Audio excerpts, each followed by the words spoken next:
Hola gente, ¿cómo les va? ¿Todo bien? Bueno, por fin llegamos al final de Digestivo 2. En esta clase vamos a estar hablando acerca de las glándulas salivales mayores. Las glándulas salivares menores no hace falta que las estudien, pero sí vamos a ver con detalle las glándulas salivares mayores, que son la parótida, la sublingual y la submaxilar, que cada una de ellas tiene su preparado y que son importantes para el estudio de la histología, ¿sí? Así que empecemos. Las glándulas salivares mayores, vamos a ver de que son glándulas exócrinas que van a estar ubicadas a nivel de lo que es la cavidad bucal y en ella van a drenar sus productos de secreción. Hay tres importantes que son la sublingual, la submaxilar y la parótida. Cada una va a tener su particularidad, vamos a ver de que cada una de ellas va a tener su producto de secreción distinto, así que va a ser importante conocerlas.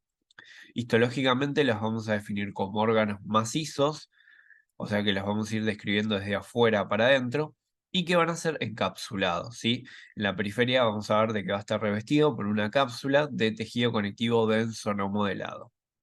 A partir de esa cápsula va a enviar tabiques hacia el interior del órgano, y esos tabiques van a ser de tejido conectivo y van a brindar el acceso a vasos sanguíneos, nervios, células y fibras propias del tejido conectivo, ¿sí?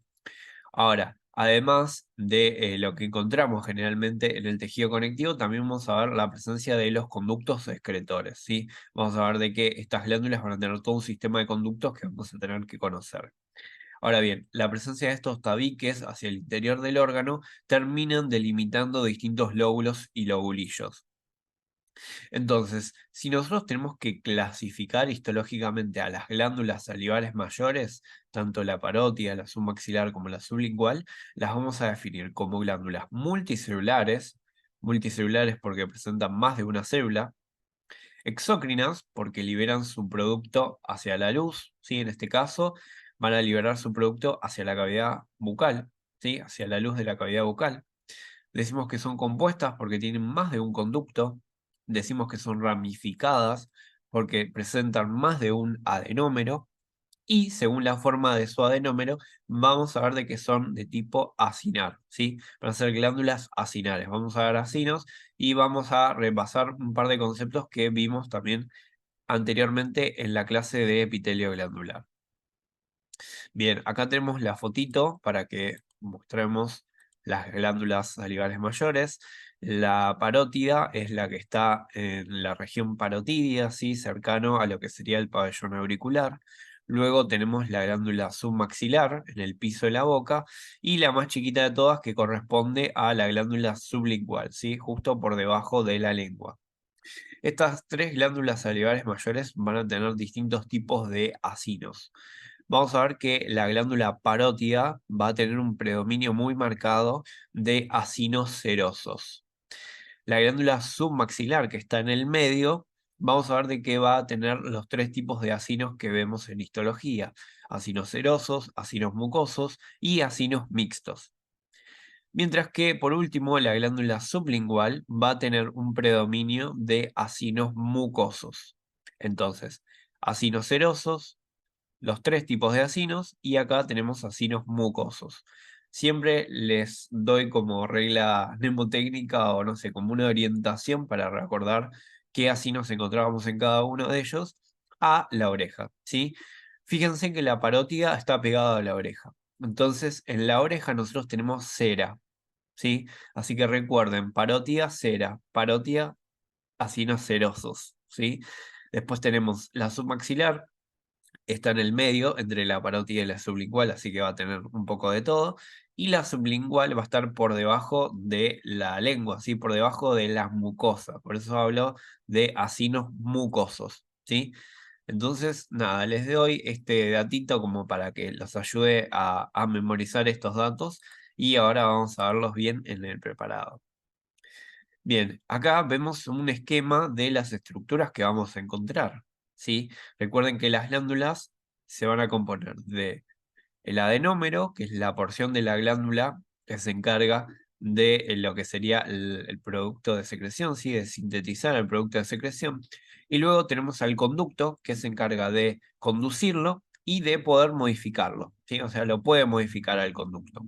Entonces, ¿qué estructuras vamos a encontrar acá? Bueno, los adenómeros ya vimos de que van a ser de tipo acinar. Entonces vamos a ver acinos. Vamos a ver acinos serosos, acinos mucosos y acinos mixtos, ¿sí? Con la famosa semiluna serosa asociada al acino mucoso, ¿sí? Esto es el típico acino mixto.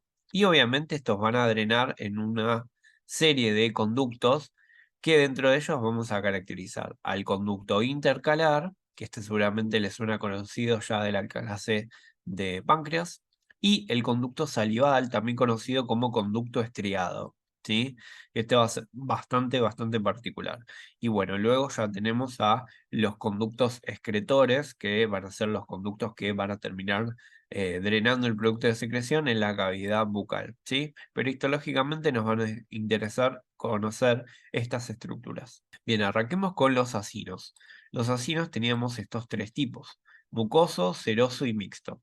Repasemos el mucoso. El mucoso iba a ser un acino que iba a tener las células bastante grandes, con una luz importante, con los límites intercelulares evidenciables, con los núcleos aplanados basales y con una región apical H negativo, ¿sí? Justamente los acinos mucosos, recuerden que produce moco, ¿sí? Produce mucina. Y la mucina tiene muchos hidratos de carbono.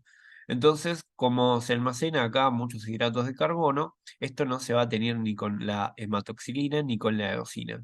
Entonces vamos a ver una región H negativa muy característica con los núcleos aplanados en la región basal del acino, ¿sí? Luego tenemos los acinos serosos, que los acinos serosos producen proteínas, van a secretar proteínas. Entonces, si secretan proteínas, lo más importante va a ser el núcleo y el REC. Por ende, va a tenerse de manera basófila, ¿sí? Va a captar el núcleo y el REC abundante que va a presentar estas células acinales, van a captar la hematoxilina y por eso las vamos a ver bien violetas, ¿sí? Entonces, la basofilia va a ser muy característica para poder reconocer a los acinos serosos. Fíjense que acá el tamaño va a ser mucho mejor, mucho menor, ¿sí? El acino seroso es más pequeño que la mucosa, ¿sí? Que los acinos mucosos. Lo mismo pasa con la luz, va a ser una luz mucho más pequeña. Y fíjense que los núcleos están centrales, ¿sí? Son bien redondeados y centrales, a diferencia de los acinos mucosos que están en la región basal y están como aplanados. Acá los vamos a ver centrales y redondeados, ¿sí? Recuerden la forma circular de los núcleos de estos acinos. Y por último tenemos los acinos mixtos, que va a ser una mezcla de los dos, ¿sí? In vivo vamos a ver las células así, ¿sí? Como intercaladas entre las células acinares mucosas y las células acinares serosas, ¿sí? Ahora bien, en el preparado nosotros lo vamos a ver así, por un artefacto de técnica, ¿sí? Durante la técnica histológica, es como que los acinos serosos se mueven y se desplazan hacia la periferia, ¿sí? Entonces nos queda como si fuera un acino mucoso y asociada a ella tenemos la semiluna serosa, ¿sí? A mí que me gusta la comida, lo asocio a una media luna, ¿sí? Así que cuando vean el acino mucoso y al lado ven que tiene asociada una media luna serosa, que se tiene de color violeta, bueno, va a corresponder esto claramente a un acino mixto. Esta va a tener las dos tipos de secreciones, ¿sí? Va a liberar un producto de secreción mucoso y seroso. Bien, entonces veamos la glándula submaxilar que nos ayuda de base para poder entender este tema y razonar los conceptos. Después vamos a ver dos palabras de lo que es parótida y sublingual, pero si aprenden y entienden bien submaxilar, con las otras dos no van a tener ningún tipo de problema. Entonces, fíjense en que estamos hablando de un órgano macizo. Y fíjense en que vemos que lo está revistiendo una cápsula de tejido conectivo denso no modelado, que acá se evidencia muy bien, ¿sí? Tiene una tinción acidófila que es bastante evidenciable, ¿sí? Que está revistiendo a todo el órgano. Entonces, como es un órgano macizo, siempre describimos de afuera para adentro. ¿Y qué es lo que vemos? Bueno, vemos esta cápsula de tejido conectivo denso no modelado que está enviando tabiques a su interior, ¿sí? Está enviando tabiques hacia el interior del órgano. Y esto es lo que delimita a los lóbulos y a los lobulillos, ¿sí? Fíjense en que es como si acá tuviéramos un lóbulo y acá tendríamos pequeños lobulillos de todo lo que es la glándula submaxilar, ¿sí? Entonces, envía tabiques de tejido conectivo hacia el interior del órgano, delimita lóbulos y lobulillos. Y a partir de esos tabiques vamos a ver, bueno, la presencia de vasos sanguíneos, nervios, ¿sí? Vamos a ver la presencia de conductos, como vemos acá, que estos son típicamente conductos excretores. Fíjense que son conductos gigantes, ¿sí? Se ven muy bien. Justamente se debe a su gran tamaño. Estos tranquilamente podrían ser conductos excretores. Y luego vamos a ver más en detalle la presencia de los múltiples acinos y conductos que me interesa que conozcan. Bien, acá podemos ver con mayor detalle lo que sería el parénquima de esta glándula submaxilar. Fíjense en que podemos evidenciar la presencia de distintos tipos de acinos, ¿sí? La presencia de tejido conectivo entre ellos, ¿sí? Lo más probable es que provengan de los tabiques, y también podemos ver la presencia de conductos. Entonces tenemos que tratar de aplicar lo que estuvimos viendo. Si yo les marco este acino de acá, ¿qué les parece que es? Bien, es un acino mucoso, ¿sí? Fíjense en que acá se ve como la luz, HI negativa, y fíjense en cómo tenemos los núcleos en la región basal, ¿sí? Medio aplanaditos, y la región apical, que es toda esta de acá, HI negativa, ¿sí? Justamente porque estamos hablando de acinos mucosos, al igual que este de acá, ¿sí? Fíjense en que se ve de un gran tamaño, con la luz evidenciable, más o menos puedo evidenciar los límites intercelulares, ¿sí? Teóricamente se pueden evidenciar, ¿sí? Los límites intercelulares, los núcleos aplanados en la región basal y la tinción HI negativa, ¿sí? Justamente porque están produciendo hidratos de carbono. Así que ahí marcamos acinos de tipo mucoso. Ahora, ¿qué pasa con los acinos serosos? Bueno, los acinos serosos son estos de acá, por ejemplo, ¿sí? Todos estos que están acá son acinos serosos. Están medio feitos, pero fíjense cómo se observa los núcleos, ¿sí? Redondeados, centrales, que están acá presentes en los acinos serosos. Fíjense que la luz no es tan evidenciable. Fíjense que los acinos serosos son mucho más chiquitos a comparación de los acinos mucosos que marqué recién. Y fíjense sobre todo la tinción, ¿cómo los vamos a ver? Presenta una basofilia muy característica, ¿sí? Fíjense en cómo se colorea estos acinos serosos versus estos acinos mucosos que estuvimos viendo recién. Y también vamos a ver la presencia de estos acinos, que son los acinos mixtos, ¿sí? Fíjense en que acá se ve perfecto la medialuna, ¿sí? La medialuna serosa, o mejor dicho, semiluna serosa, ¿sí? Asociado a un acino mucoso, ¿sí? ¿Qué es lo que ocurre acá? Fíjense que acá vemos al núcleo aplanadito en la periferia, esto H negativo, la luz acá, ¿sí? Y asociado a este acino mucoso vemos la presencia de la semiluna serosa. Bueno, esto claramente corresponde a un acino mixto, ¿sí? También vamos a ver un montón en el preparado. Es cuestión de sentarse, mirar, buscar, ¿sí? Y ir perfeccionando el ojo, que esa es la idea, ¿sí? Por eso es muy importante ver el atlas, ¿sí? Ver el libro y después pasar, por ejemplo, a un microscopio virtual como el Histology Guide, ¿sí? Que así vamos a evidenciar las distintas tipos de estructuras. Y acá vamos a tener un conducto muy particular que corresponde al conducto estriado, ¿sí? Ahora vamos a ir con la siguiente diapo y enseguida voy a volver con este conducto que es muy importante. Entonces, ¿qué dos conductos quiero que sepan y que puedan reconocer en el preparado, que seguramente se lo van a preguntar? Son estos dos, el conducto intercalar y el conducto estriado. El conducto intercalar ya lo vimos en páncreas. Es un conducto muy pequeño, ¿sí? Es más pequeño que los acinos, ¿sí? En este caso vemos un montón de acinos serosos. Acá vemos mucosos, ¿sí? Pero fíjense en que es más pequeño que los acinos. Fíjense que acá tenemos un acino mucoso que es enorme y es mucho más grande que este conducto intercalar. Lo mismo pasa, por ejemplo, acá con este acino seroso, ¿sí? Fíjense en que es más pequeño. Además, ¿cómo nos damos cuenta que es un conducto? Bueno, primero por la luz, ¿sí? Fíjense en cómo la luz está muy bien definida. Acá no se puede evidenciar la luz. Acá muy poquito, ¿sí? Acá un poquito, ¿sí? Pero no es una luz tan clara como la que vemos a nivel de los conductos, ¿sí? En los conductos como este vamos a ver muy bien la luz del conducto, ¿sí? Se marca muy bien. Y además, fíjense en el epitelio. Presenta un epitelio cúbico simple, ¿sí? Donde vemos células cúbicas, ¿sí? Con el núcleo redondeado, ¿sí? En la región central, ¿sí? Este es un típico epitelio cúbico simple. Entonces, ¿cómo me doy cuenta que es un conducto intercalar? Bueno, recuerden, es más pequeño que los acinos, tiene un epitelio cúbico simple, y además vamos a ver de que presenta una luz muy bien identificable.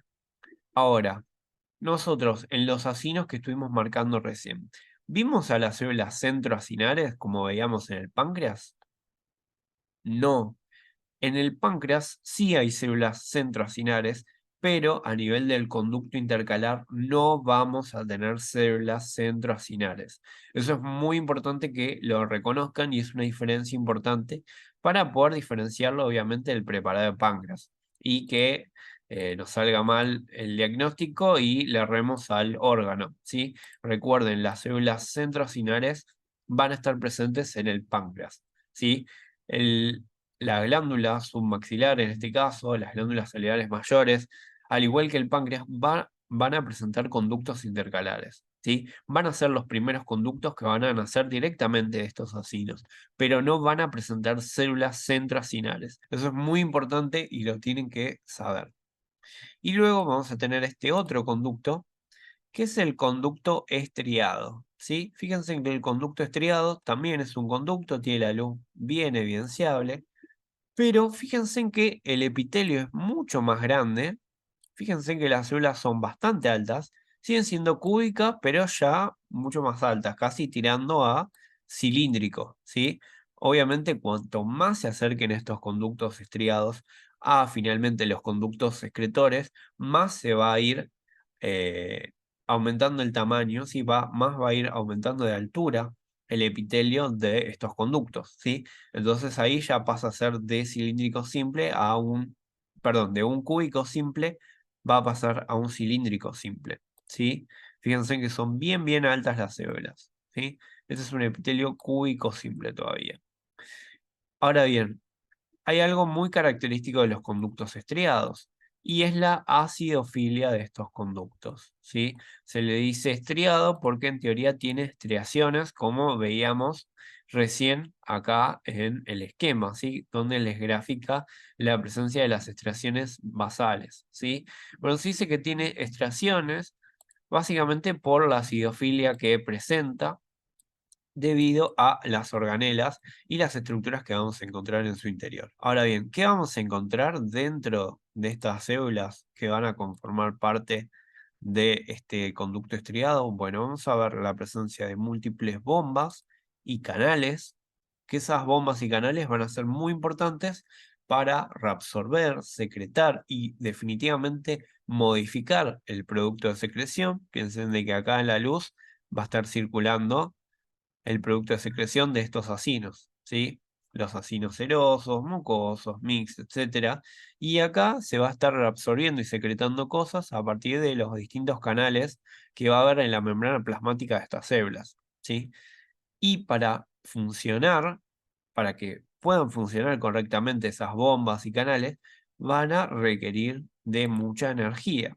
Entonces, si necesitan de mucha energía, la organela que sí vamos a necesitar para generar ese ATP corresponde a las mitocondrias, ¿sí? Entonces, estas células van a contener un montón de mitocondrias que van a estar formando estas extracciones basales, estas extracciones basales que le estoy marcando acá, ¿sí? Que son características del conducto estriado, ¿sí?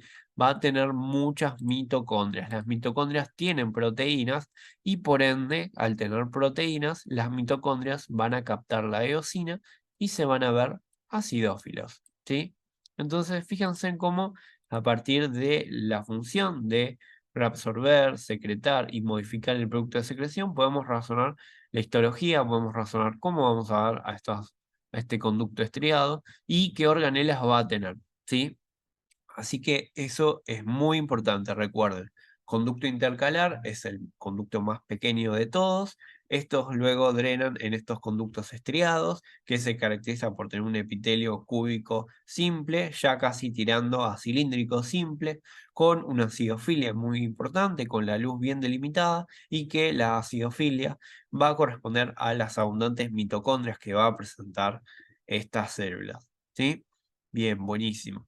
Recuerden luego que los conductos estriados van a terminar drenando en conductos excretores que se van a terminar uniendo y van a conformar el conducto excretor de la glándula. Lo mismo que estuvimos charlando va a aplicar a las distintas glándulas, ¿sí? Acá vimos la submaxilar porque la submaxilar se caracteriza por tener los tres tipos de acinos mucosos, serosos y mixtos.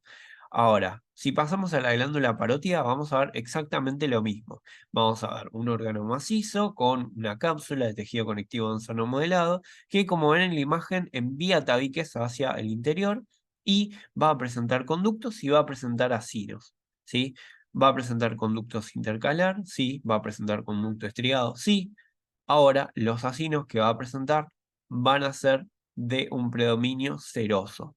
La glándula parótida, recuerden, la cera cerca de la oreja, va a tener un predominio de acinos serosos. Por eso vemos una basofilia muy abundante en el parénquima de este órgano, justamente por la gran cantidad de estos acinos serosos que van a estar presentes en él, ¿sí? Entonces, acá lo único que cambiamos es el tipo de asino que vamos a encontrar. Después, la organización y la estructura es lo mismo, ¿sí? Ustedes van a repetir al ayudante, al JTP que les evalúe, el mismo speech. Bueno, es un órgano macizo, encapsulado, envía tabiques, que delimita lóbulos y lobulillos. Las glándulas las podemos definir como una glándula multicelular, compuesta, ramificada, exócrina, y de tipo acinar, con predominio de acinos serosos. Es lo único que vamos a cambiar. Lo mismo pasa con la glándula sublingual. El speech es exactamente lo mismo. Ahora, ¿qué es lo que cambia? El tipo de acinos. ¿Qué predominio va a haber acá en esta glándula sublingual? Va a haber un claro predominio de acinos mucosos. Entonces vamos a ver típicamente a múltiples acinos mucosos a lo largo de toda esta glándula, ¿sí? Vamos a ver todos estos acinos mucosos con la organización histológica que veníamos charlando, ¿sí? El citoplasma Hi negativo, los núcleos basales, ¿sí? Aplanaditos, con un aumento en el tamaño, ¿sí? Con unos acinos muy grandes de tamaño, con una luz abundante, y los límites intercelulares evidenciables. Y ya con eso pueden hacer el diagnóstico histológico perfectamente, ¿sí? Si ustedes saben bien la glándula submaxilar y saben las generalidades de las glándulas salivares mayores, después simplemente lo único que van a cambiar es el tipo de acinos que hay, ¿sí? Recuerden, parótida, serosa, ¿sí?